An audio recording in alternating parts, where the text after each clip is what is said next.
Meus irmãos e minhas irmãs, estamos no 26º domingo do tempo comum. E neste domingo percebemos que tudo que é excesso e tudo que vivemos sem limite é prejudicial para a nossa vida em todos os sentidos. Mas antes de aprofundar este pensamento, que foi o pensamento introdutório desta Santa Missa, gostaria de chamar a atenção de vocês para a primeira leitura do livro de Números, aonde Moisés manifestou um desejo que já estava no projeto de Deus e que já é realidade para nós. Quem dera que todo o povo do Senhor fosse profeta e que o Senhor lhe concedesse o seu Espírito. O Senhor já nos concedeu o seu Espírito Santo. Através da sua encarnação, paixão, morte e ressurreição, e o próprio envio dos apóstolos dizendo: batizai em nome do Pai, do Filho e do Espírito Santo, e o dia de Pentecostes nos evidenciam que o Senhor concedeu o Espírito Santo para toda a humanidade. Esse Espírito, que é Deus com o Pai e o Filho, habita misteriosamente em nós. E nos tempos da Igreja, ele é o santificador, o auxílio necessário para a nossa conversão e santificação. Agora nós vivemos um desafio de dar espaço para a ação de Deus Espírito Santo em nós, porque Deus já derramou o seu Espírito sobre nós, mas Ele só age se nós dermos espaço. E muitas vezes nós abafamos a ação de Deus em nós. Como Ele respeita a nossa liberdade, Ele não nos violenta. Se nós abafamos a ação dEle, não damos espaço para Ele, Ele não nos força a nada. E como é que nós abafamos a ação do Espírito Santo que já está em nós, promessa já cumprida de Deus, e muitas vezes não surte efeito porque nós estamos abafando? Como é que isso acontece? A segunda leitura, extraída da carta de São Tiago, capítulo 5, nos dá uma pista de como nós estamos abafando o Espírito. Porque nós acabamos nos apoiando numa mentalidade mundana das riquezas, dos bens, das posses, do dinheiro, do materialismo, do apego às coisas, do ter, do poder, dos prazeres, da fama, do sucesso e até da competição, da rivalidade, ou às vezes pelo excesso de preocupação. Tudo isso abafa o Espírito, sem contar o próprio pecado, que também impede a ação de Deus no nosso coração, no nosso interior. Não porque Deus não tenha poder para agir, é porque Ele respeita a nossa liberdade.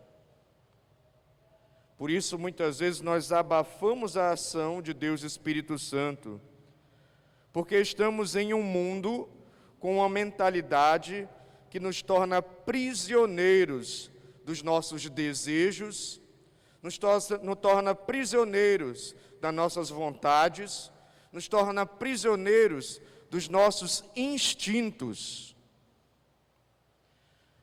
E dentro dessa mentalidade, ainda nos iludimos achando que felicidade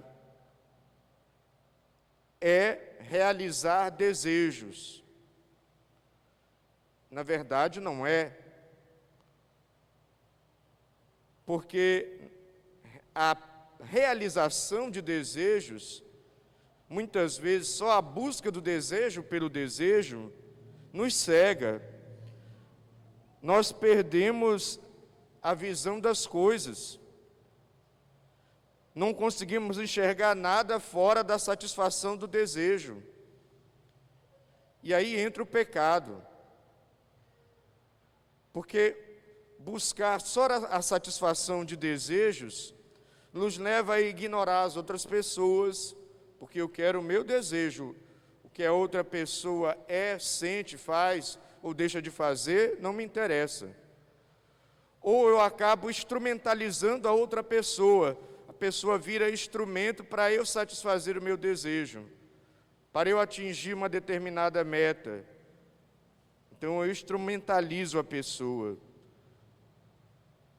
Outras vezes, só a busca do desejo, para satisfazer o meu desejo, achando que vou ser feliz, faz com que eu alimente dentro de mim o amor próprio exagerado, e alimentando esse amor próprio exagerado, isso gera em nós um egoísmo. Por isso, a sociedade da satisfação de desejos gera, em última análise, no nosso interior, um egoísmo. Pessoas que só se importam em ver os seus desejos realizados. E isso nos afasta de Deus, e isso nos afasta do próximo. E não pense que eu estou falando isso só no campo do trabalho, só no campo das relações comunitárias, até nas relações familiares. Porque eu só quero ver o meu desejo realizado. Eu esqueço daquela lei máxima do amor de Jesus Cristo, que é sacrifício pelo outro, porque pensa no bem do outro, mais do que os meus desejos.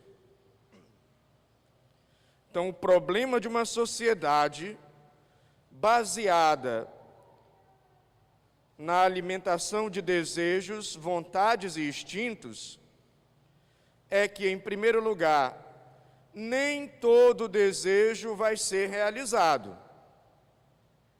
É uma ilusão achar que todos os nossos desejos serão satisfeitos, por vários motivos, que não cabe aqui nessa homilia explicitar. Mas certo nem todos os nossos desejos serão realizados.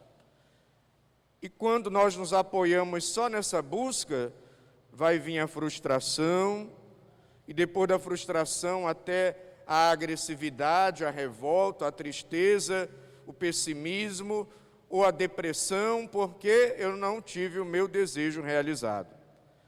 Então já não é um bom negócio basear a vida nos desejos, nos instintos, nas vontades e caprichos.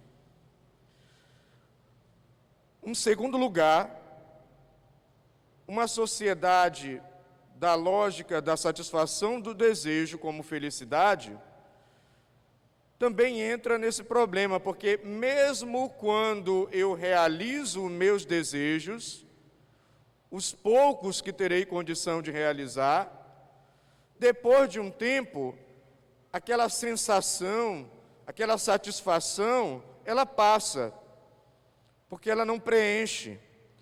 Inclusive, a própria leitura de São Tiago nos diz: vossa riqueza está apodrecendo, vossas roupas estão carcomidas pelas traças, vosso ouro e vossa prata estão enferrujados, e a ferrugem deles vai servir de testemunho contra vós. Porque não preenche, não satisfaz o vazio interior que há em cada ser humano, que é um vazio de infinito, de sentido para a vida, que é só encontrado em Deus, no seu amor e na sua verdade.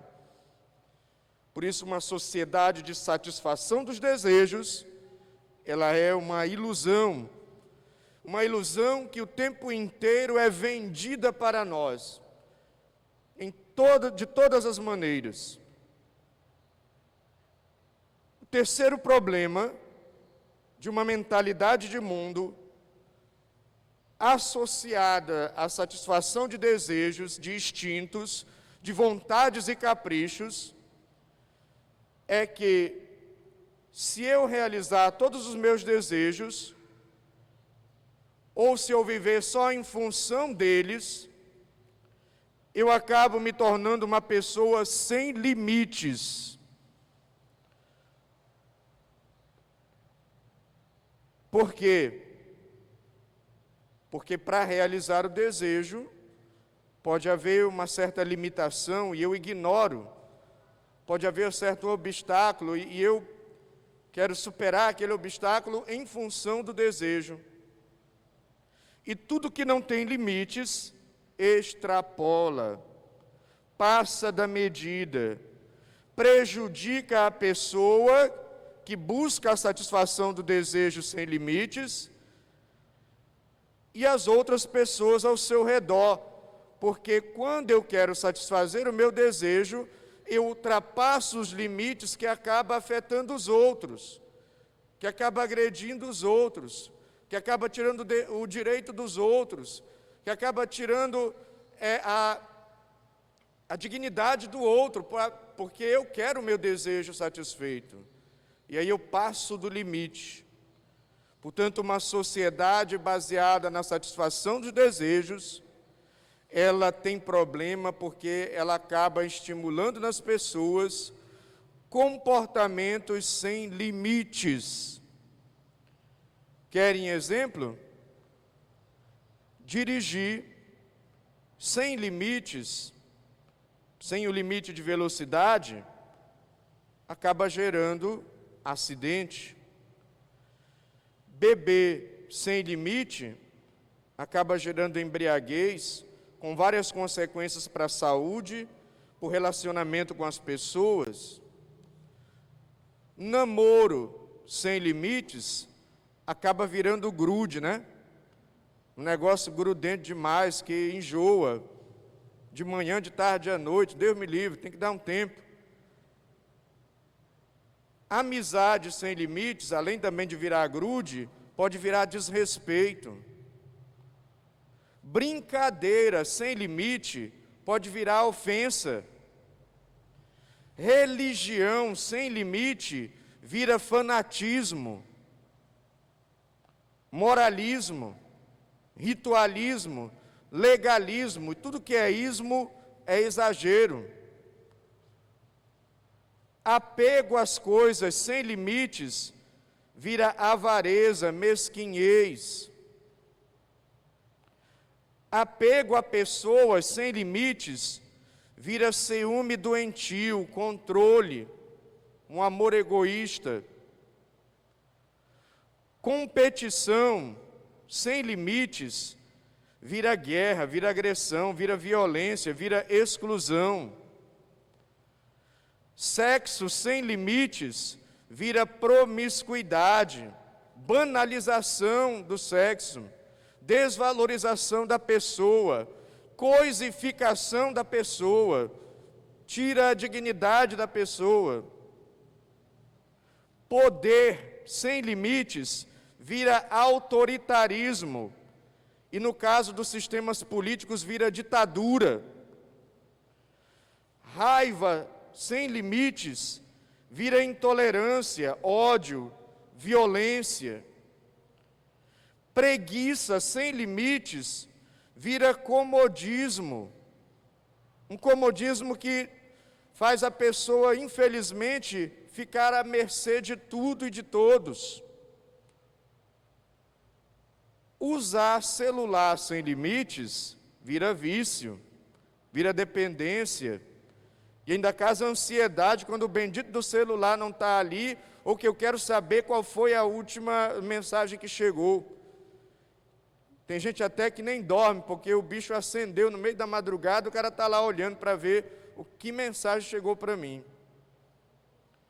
Redes sociais sem limites vira alienação, porque está cheio de fake news, está cheio de robô disparando falsas notícias, está cheio de fofoca, porque as redes sociais são a fofoca moderna.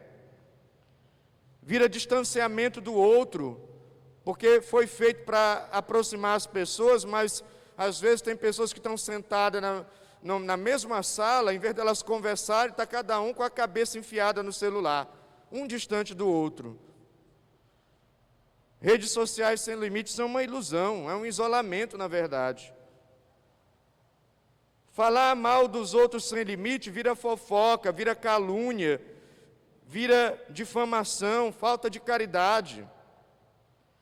E é por isso que São Paulo nos diz na carta 1 aos Coríntios, capítulo 6, tudo me é permitido, mas nem tudo me convém. Por isso, a orientação de Jesus no Evangelho é atual para nós, para a nossa sociedade da satisfação dos desejos sem limites. A orientação de Jesus no Evangelho nos ajuda a ter equilíbrio e colocar limites, para que o meu limite respeite o outro, para que o meu limite, inclusive, me preserve do exagero que me prejudica. É por isso que Jesus diz: se tua mão te leva a pecar, corta. Se teu pé te leva a pecar, corta-o. Se teu olho te leva a pecar, arranca-o. Coloca limite. Tudo me é permitido, mas nem tudo me convém. Tenhamos limites e peçamos a Deus, Espírito Santo, que nos ajude a ter limites. E quando nós queremos colocar limites, isso significa que, do ponto de vista da fé, mas também até do ponto de vista psicológico, é preciso fazer renúncias, é preciso abrir mão,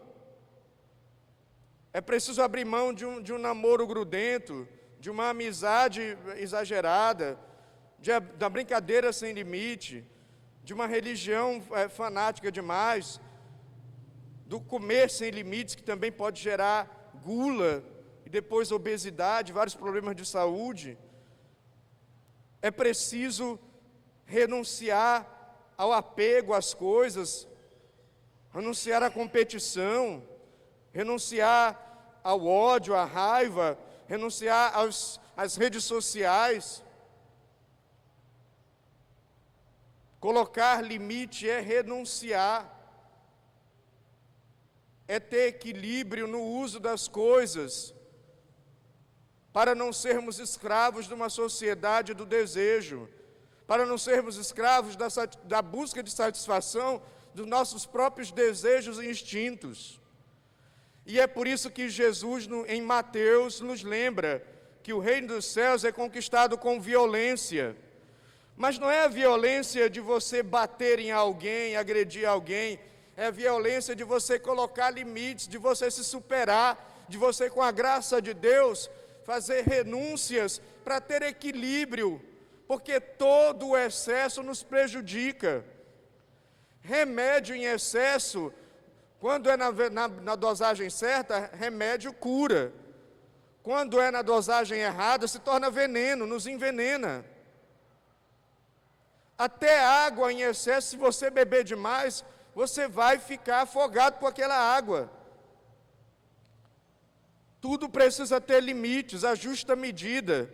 Nada em excesso, nada em carência. Um outro trecho do Evangelho de João, capítulo 15, nos diz que todo o ramo que estiver ligado a Cristo der fruto, Ele corta, Ele poda para dar mais frutos ainda. Por isso precisamos deixar que Deus nos pode, através dos limites, das renúncias. A poda, como ela limpa a planta, tirando os excessos, para que essa planta fique mais vigorosa e poder dar frutos. É claro que temos que aceitar também que vamos falhar, trazemos na nossa natureza enfraquecida pelo pecado a falha, que sempre essa fraqueza que vai fazer com que nós tenhamos quedas, e quedas muitas vezes associadas à satisfação de desejos, passando dos limites. Aceitar isso na nossa vida, aceitar que estamos sujeitos a isso, mas trabalhar isto. Não fazer disso o fim do mundo, mas consciente dessa situação, lutar com a graça de Deus. Lutar com a graça de Deus para cortar. Como quem faz uma dieta. E aqui seria uma dieta espiritual. Porque se você tem excesso de colesterol no seu sangue, você renuncia a certos itens na alimentação. Você coloca limite na sua alimentação para que você melhore a sua saúde. Do ponto de vista espiritual, também precisamos fazer renúncias de coisas que fazem com que nós passemos do limite para podermos ter saúde espiritual. Por isso, a dieta dos comportamentos, a dieta nas nossas atitudes, a dieta naquilo que a sua consciência mostra que você está exagerando, está passando dos limites, está te prejudicando, está prejudicando o outro, está fazendo mal para você, está fazendo você cair em pecado. Corta, põe limite, renuncia, desapega, faz o sacrifício, mortifica, ou seja, morre para aquilo ali. Tira da sua vida, faz esse esforço. Frei, não tenho força, pede para Deus. E luta, não desanima. Corta o ódio, corta o orgulho, corta a mentira, corta o adultério, corta a superstição, corta a fofoca, corta o apego às coisas, corta a bebedeira exagerada, corta as brigas, corta a maldade, corta a violência, corta as grosserias, corta os maus pensamentos, pensamentos negativos, corta a inveja, corta o ciúme, corta o egoísmo, corta a condenação e julgamento dos outros, corta a murmuração, corta a atitude de autossuficiência, corta, põe limites e pede o auxílio de Deus. Porque à medida que nós fazemos isso, a conversão acontece. Deus espera que nós colaboremos com a sua graça. E cortando os excessos, nós daremos espaço para o seu Espírito agir em nós, para que nós nos convertamos, nos santifiquemos e nos salvemos. Deus e o reino são importantes, e Ele aponta para o reino quando eu corto as coisas na minha vida. O reino para você é importante? Que coisas você está cortando para a sua conversão e para chegar no reino? Essa é uma pergunta que vai ficar para você responder com a vida. Louvado seja nosso Senhor Jesus Cristo.